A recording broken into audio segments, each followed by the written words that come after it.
Bonjour et bienvenue sur la chaîne Le Culte du Dé. Aujourd'hui je vais vous faire un unboxing et une petite critique. Alors plus qu'une critique, c'est des conseils en fait sur le jeu Legendary Marvel Deck Building Games. Attention, ça rigole pas.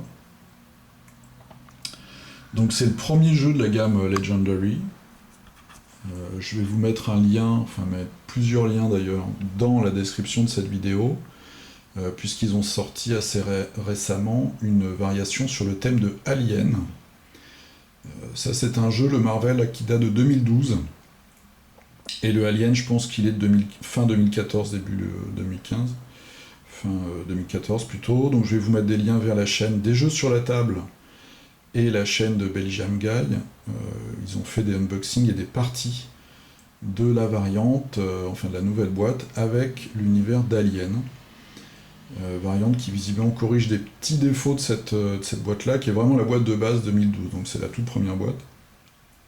Si vous voulez acheter le jeu aujourd'hui, moi je vous conseillerais déjà d'aller regarder les vidéos de mes petits collègues pour l'univers d'Alien, et si vraiment comme moi vous êtes un fan des super-héros, des super-vilains, prendre plutôt la boîte Villains, donc, qui est une boîte plus récente, et en plus elle est un peu moins chère, où vous jouez des vilains contre des héros.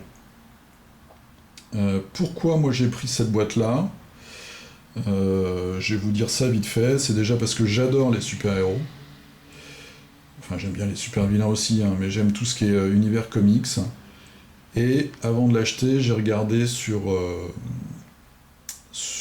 Board Game Geek, et il y a énormément de créations de fans. C'est-à-dire que là vous allez voir un des gros défauts de ce jeu, c'est que pour un héros par exemple, toutes les cartes se ressemblent. En plus ils n'ont pas eu les droits pour utiliser les illustrations des comics, donc ils ont payé des illustrateurs pour faire les cartes, donc du coup tout est pareil. Bon, c'est un niveau très moyen, voilà, quand on sait les super illustrations qu'il peut y avoir dans toute l'histoire du comics depuis les années 30, enfin 50, 60, tout ce qui est super-héros. Donc voilà, alors les fans, pardon, par contre, ont fait des variantes, ont ajouté des héros, ajouté des méchants, on va voir, ajouter des super méchants, changer les univers, etc., etc. Je vous mettrai un lien aussi dans la description de la vidéo, vers le fil vers le forum, plus exactement, variante de Board Game Geek, où vous allez pouvoir trouver tous les contributeurs qui font des variantes pour les cartes. Alors, légal, pas légal, je pense pas que ce soit à 100% légal, vu qu'ils utilisent des illustrations, ils n'ont pas les droits. Après, à vous de voir, et puis bon, il y a des possibilités pour les faire imprimer, pour créer des cartes, ça je vous laisse chercher vite fait sur les forums, tout est expliqué. Voilà, moi je vais vous présenter la boîte de base. Donc, pour résumer, mon conseil, c'est que si vous voulez vous mettre à ce jeu-là, prenez plutôt la boîte Villains, ou prenez la boîte Alien.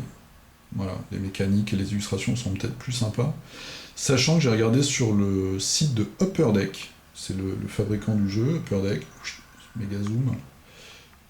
Visiblement, ils viennent de sortir aux États-Unis une boîte sur Predator. Alors, je sais pas si c'est une extension de celle d'Alien, puisqu'Alien et Predator, c'est un vieux couple maintenant. Mais en tout cas, ça vient de sortir aux États-Unis, visiblement. Sachant que pour cette variante, enfin, cet univers des super-héros, il y a beaucoup d'extensions. Il y a une extension 4 Fantastiques, Spider-Man, Gardien de la Galaxie, il y a des grosses boîtes, des petites boîtes, il y a un peu de tout, il y a beaucoup d'extensions. Hein. C'est un jeu qui date de 2012. Donc ils ont eu le temps de faire tourner la machine à extension. Alors, qu'est-ce qu'on a dans cette boîte? On a un livre de règles. Les règles sont très simples. Hein. Après, alors il y a une variante solo, c'est un jeu de 1 à 5, et il y a une variante solo totalement inutile dans le livre de règles, mais moi je vous ferai une partie solo avec la variante faite par les fans. Ce sera ma prochaine vidéo. Donc dans la boîte, on a ce magnifique insert en plastique, noir, ça va avec tout. Et vous avez 500 cartes au total, plus des petits intercalaires. 500 cartes, ok, c'est super, sauf que il y en a énormément qui sont pareilles. Donc on voit par exemple, ça c'est une carte qu'on peut acheter quand on n'a rien d'autre à acheter pour enrichir son deck. Je sais pas combien on en a, mais tout est pareil. En Qu'est-ce qu'on a? Donc on a des héros qui vont se battre contre un super vilain et contre des méchants. Alors, les héros, je vais vous les passer rapidement en revue. Chaque héros a un deck de cartes avec des valeurs de recrutement différentes qui vont venir au fur et à mesure de la partie enrichir votre deck. Donc dans la boîte de base, on a Emma Frost. Voilà, et vous voyez, tout le deck est pareil. Donc ça c'est pareil, les fans, en fait, ont refait ces decks-là avec des illustrations différentes pour chaque valeur de carte. Donc on a Emma Frost. Je vais vous les passer vite fait. On a Cyclope. Donc la thématique c'est X-Men Avengers, plus Spider-Man. Mais je crois que Spider-Man maintenant est chez les Vengeurs. Rogue. Spider-Man, justement. Version classique. La veuve noire. On remarque qu'elles ont toutes des seins énormes. Bon, vous me direz, les mecs ont aussi des bras complètement improbables. Moi, mes bras, ils font pas deux fois la taille de ma tête. Hein. Donc on a Thor. On a Gambit. On a vu dans un Wolverine, je crois. On a Nick Fury. Iron Man.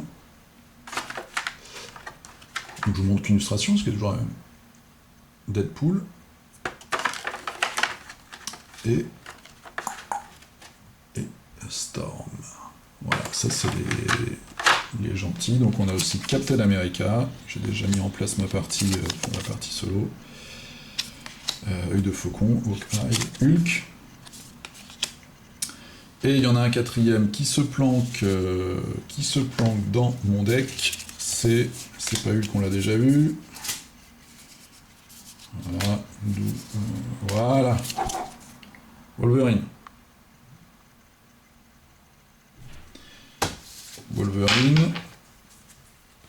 Et ensuite on a les méchants. Alors les méchants, on a aussi un officier du Shield. Voilà. Ça c'est quand on n'a rien à acheter d'intéressant, qu'on n'a pas assez de sous. On peut acheter cette magnifique jeune femme qui est elle aussi a des seins complètement disproportionnés.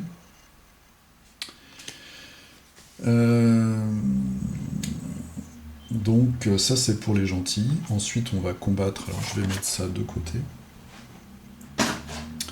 On va combattre un super vilain. En l'occurrence j'ai pris le plus fort, donc c'est Loki. Donc là pareil, les fans ont fait des dizaines de super vilains différents. Le super vilain il a un petit deck, en fait il faut le battre plusieurs fois de suite. Et à chaque fois on a une carte qui nous donne un effet en général positif. Donc il faut le battre plusieurs fois de suite pour pouvoir le vaincre complètement et gagner la partie. C'est comme ça qu'on gagne la partie. En parallèle, on a ce qu'ils appellent un shame, donc c'est un plan machiavélique qui se déroule en parallèle de tout ça.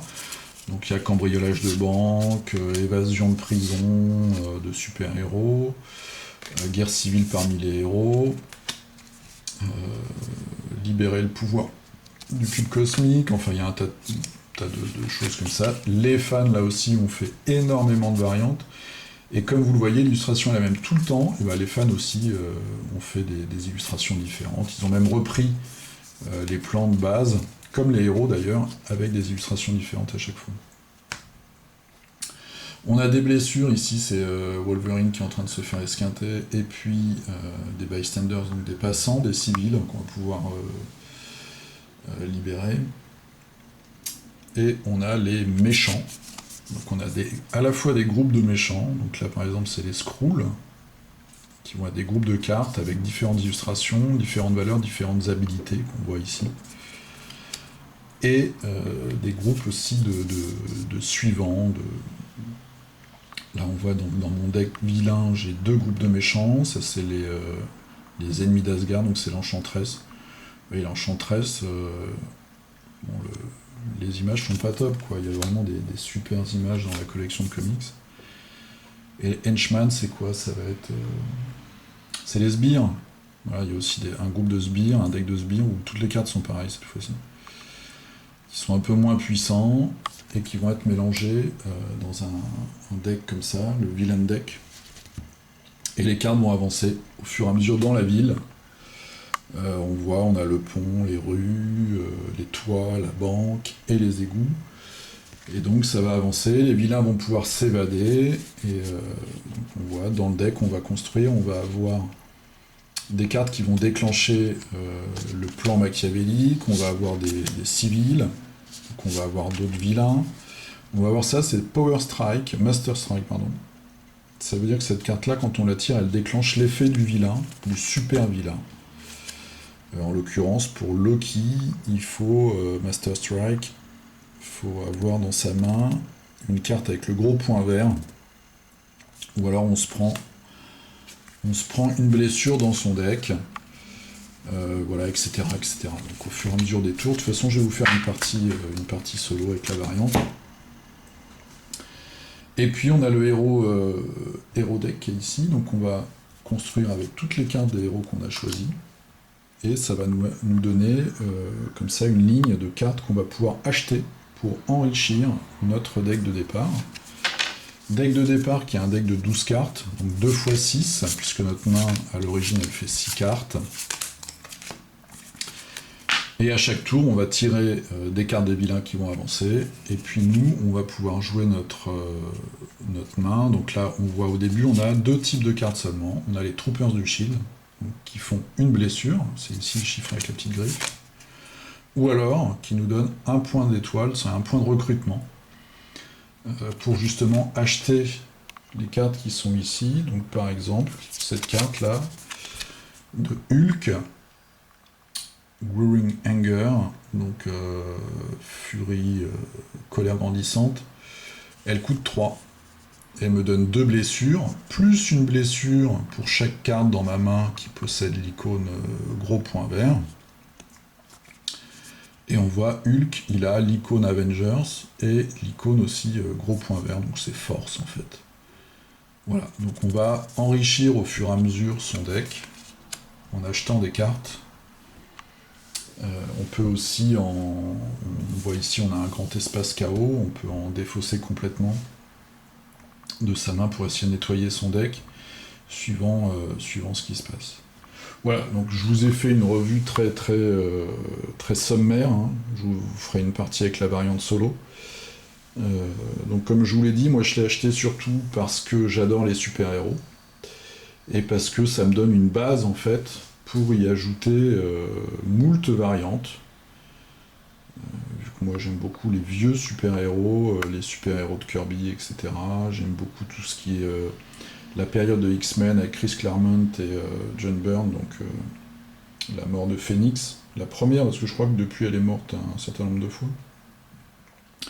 Le Club des damnés, enfin voilà, du vrai vilain quoi. Et puis un de mes super méchants préférés dans l'univers DC, c'est Darkseid, et ils l'ont fait aussi en création de fans. Création de fans, il y a un peu de tout, hein. Il y a Tortue Ninja, il y a Transformers, tout l'univers de Batman, énormément de héros Marvel, de méchants Marvel,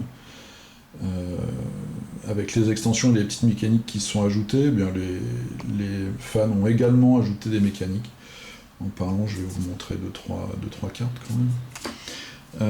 Donc voilà, moi j'ai surtout pris ce jeu-là pour ça, parce que je savais qu'il y avait énormément de création de fans.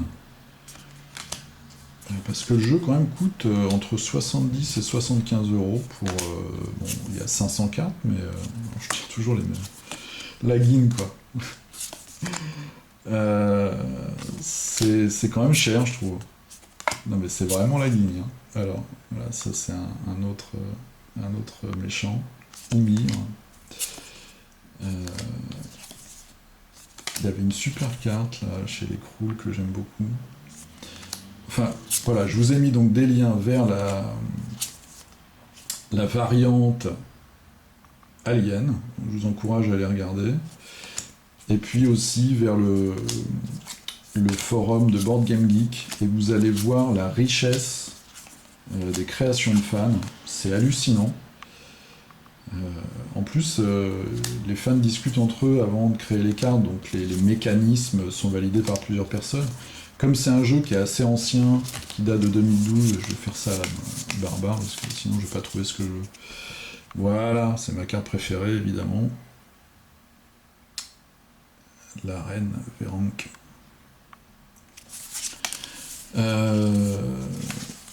Ils discutent des tactiques, etc. Comme c'est un jeu qui a déjà 3 ans, il y a des joueurs qui sont bien rodés, donc ils font pas n'importe quoi.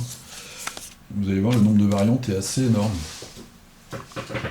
Donc moi, je vais sûrement me faire imprimer quelques cartes, et puis je ferai des petites parties comme ça de temps en temps. C'est un jeu qui va assez vite. En 30 minutes, c'est fait, je pense. Une partie solo, ça peut aller vite. Et puis après, on joue de 1 à 5. Donc c'est du coopératif ou du semi-coopératif, parce que comme on le voit sur les cartes, il y a des petits points ici, c'est les points de victoire. Donc à la fin, on se bat tous contre le super vilain ou le super gentil, puisqu'il y a la variante villains. Donc on gagne ensemble, mais après on peut déterminer lequel est le meilleur d'entre nous, quoi. Bon, c'est surtout pour un petit jeu de cartes rapide et sympa, c'est pas compliqué. Le niveau d'anglais, je vais quand même en parler vite fait avant de terminer. Je vous montrerai des cartes pendant ma partie, mais franchement, c'est hyper simple. Voilà, il y a 10 mots à connaître, et puis vous vous en sortez, quoi, hein. Vous voyez, là, combattre. Hein, donc si vous avez Street Fighter, c'est bon. Quand vous tirez une carte dans une nouvelle main de cartes à la fin de votre tour, tirez une carte en plus. Bon. Il faut chercher 10 mots dans le dictionnaire, quoi. Enfin, sur Google. Moi, j'ai eu, je crois, il y a un mot dans tout le jeu que je connaissais pas. Donc, voilà, c'était celui-là. Je tombe dessus, j'ai du bol. An odd. J'ai cherché ce que c'était, et en fait, c'est impair. C'est un chiffre impair. Voilà, donc c'est vous dire, le niveau est vraiment, vraiment très très bas, donc faut pas déconner. C'est un jeu qui est accessible à n'importe qui. Voilà. Sauf si vraiment vous avez jamais fait d'anglais de votre vie, mais vous avez un niveau 6ème, vous cherchez, je vous dis 10 mots, vous vous en sortez largement. Voilà, bah écoutez, je vais vous faire vite fait une petite partie solo avec la variante développée par les joueurs. Comme je vous dis, regardez bien dans la description les parties de Ben et de Chris sur la variante Alien. Et puis le post sur Board Game Geek avant de vous faire une idée. Voilà. Moi, c'est un jeu que je trouve sympa. J'ai déjà fait pas mal de petites parties. Je trouve ça bien, c'est simple, ça va vite. Allez, je vous dis à plus, salut.